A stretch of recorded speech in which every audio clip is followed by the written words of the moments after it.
Akože ja sa neteším, pretože už je ten test.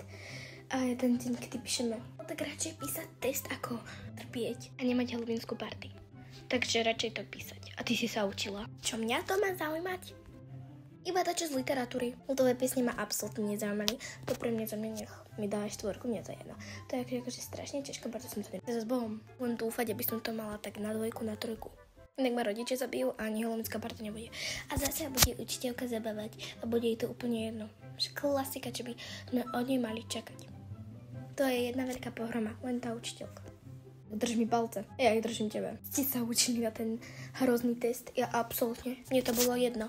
Trošku som si tie ľudové piesne, akože čo si tam povedala, ale inak ma to absolútne nezaujímalo, pretože mi to je úplne jedno, mne to môže byť toto. Akože mne to je jedno, nech dostanem aj 3. Tá halloweenská partia tak bude tak či tak, lebo však už o tom hovorila, tak môže to už zmeniť.